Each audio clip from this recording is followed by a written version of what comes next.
Caio, eu gostaria que você apresentasse um panorama geral desse tema, né, da luta antirracista na atualidade hoje, no Brasil capitalista, como que nós podemos avançar nessa luta antirracista que tem o racismo no futebol brasileiro se manifesta em diversos casos, né?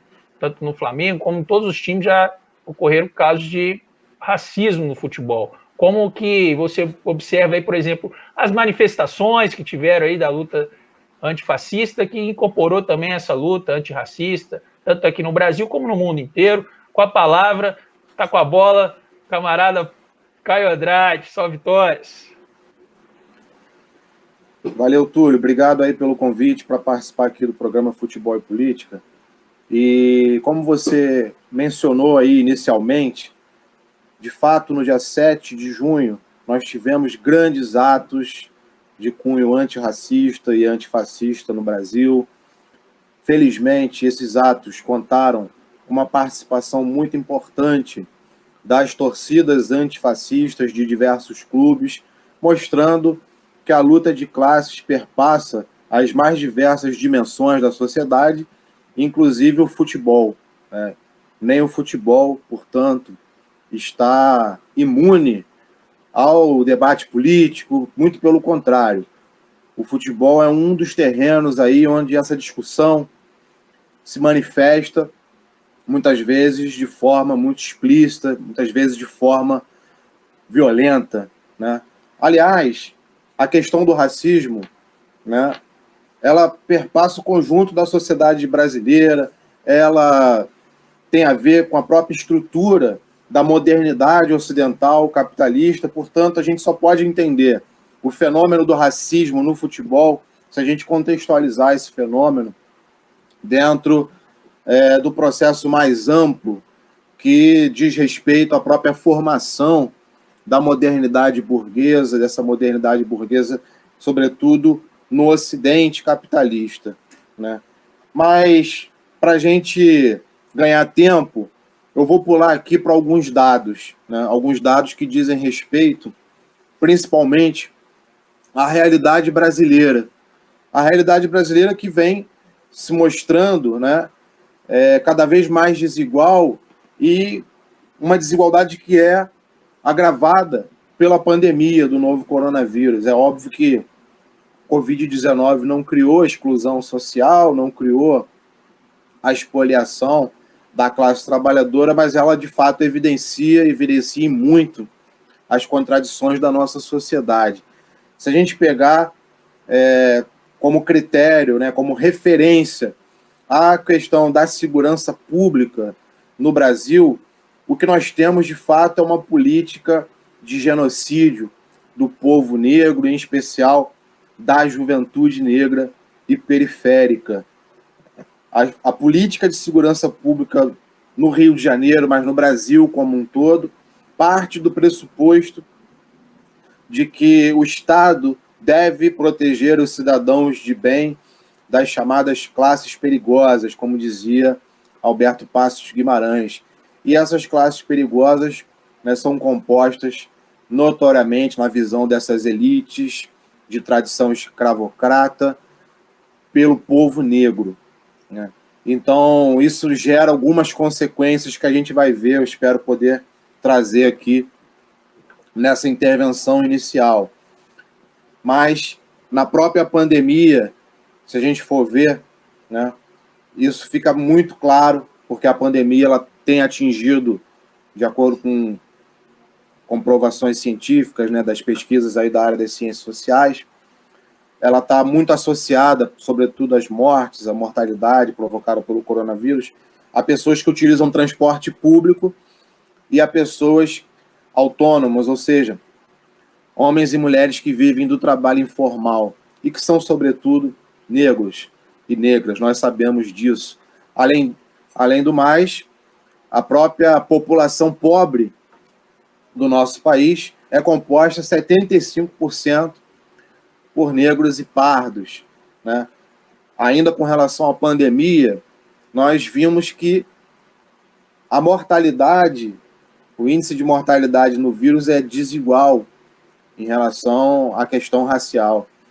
nós vemos aí que os negros morrem 37% mais do que os brancos por conta aí de síndrome respiratória aguda grave, que não deixa os negros respirarem, seja pelo sufocamento da violência do Estado, seja pela violência da própria desigualdade social, que agora aí está escancarada, né, com esse vírus aí que é tão letal, mas não é nada democrático, como dizem, né? Afinal de contas, se você comparar diversos países, você vai perceber que o Brasil, por um lado, se encontra entre os países que têm um dos maiores índices de letalidade, mas alguns países na Ásia, principalmente países de economia planificada ou países socialistas como Cuba, tem um índice de mortalidade muito menor. Por exemplo, quando o Brasil chegou na casa dos 100 mil mortos, e agora já está passando, né, de 108, 109 mil, mas quando o Brasil atingiu a marca dos 100 mil mortos, né, o que a gente observou é que se o Brasil mantivesse a taxa de letalidade de países vizinhos, como da própria Argentina, nós teríamos 20 mil mortos. Ou se a gente seguisse a taxa de mortalidade da realidade chinesa, nós teríamos aí menos de 1.000 mortes, o que seria também a nossa realidade caso tivéssemos o mesmo azar do povo cubano, utilizando aqui as palavras do jornalista Pedro Maren, num artigo excelente publicado, né, nesse mês na revista Ópera. Fica aqui, inclusive, a dica para todos e todas possam conferir. Em relação à questão salarial, a desigualdade também é muito evidente. Os brancos no Brasil, eles ganham em média 76% a mais que os negros e ocupam 66% dos cargos de chefia, né? Se a gente for pegar o salário médio do homem branco, ele é mais do que o dobro da mulher negra que tem a mesma escolaridade, no caso, o ensino superior. De 800 mil presos que nós temos no Brasil, 65% são negros e pardos. Aqui no Rio de Janeiro, Túlio, 78% dos mortos pela polícia são negros, né? E, na atual conjuntura, o que a gente tem observado ainda é um agravamento desse processo, porque a gente está muito acostumado a ver no país, né, o racismo se expressar a partir das classes dominantes, sobretudo pela negação da sua existência, mas hoje o que nós temos visto é uma radicalização desse processo que não só nega o racismo, como tradicionalmente se fez no país, como também, né, se avança do ponto de vista desse campo político mais reacionário para o supremacismo branco, né, que hoje é notório, sobretudo pela ligação do bolsonarismo, do clã bolsonarista com o supremacismo branco liderado pelo governo de Donald Trump nos Estados Unidos. Eu vou deixar para a próxima rodada alguns outros dados em específico sobre o futebol, mas só para fechar essa primeira intervenção, eu quero dizer o seguinte: no futebol brasileiro, entre 2014 e 2019, o Observatório da Discriminação Racial no futebol, que foi criado justamente no ano de 2014, identificou 56 casos de racismo, né? Alguns são mais conhecidos, alguns tiveram maior repercussão na imprensa. No entanto, esse é um fenômeno muito mais comum do que grande parte da população imagina, e eu espero que nesse debate aqui a gente consiga deixar muito claro que isso apenas expressa e apenas reflete o racismo estrutural presente na sociedade brasileira e que tem a ver com uma contradição que perpassa o futebol que é um esporte que nasceu elitista, que se popularizou a partir de meados do século XX e que hoje, né, tem essas duas faces, as faces do racismo, tanto nas arquibancadas como dentro dos clubes, a partir das diretorias, a partir da discriminação de jogadores e de treinadores de futebol, como também ele se expressa, né, num outro viés, que é no viés da resistência, seja nas torcidas antifascistas que denunciam o racismo, que não se calam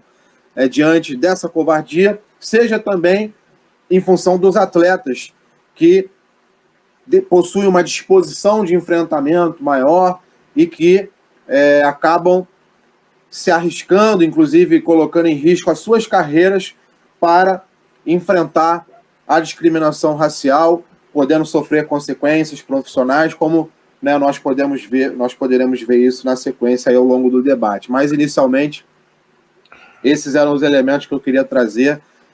Agora vamos ouvir aí os demais companheiros.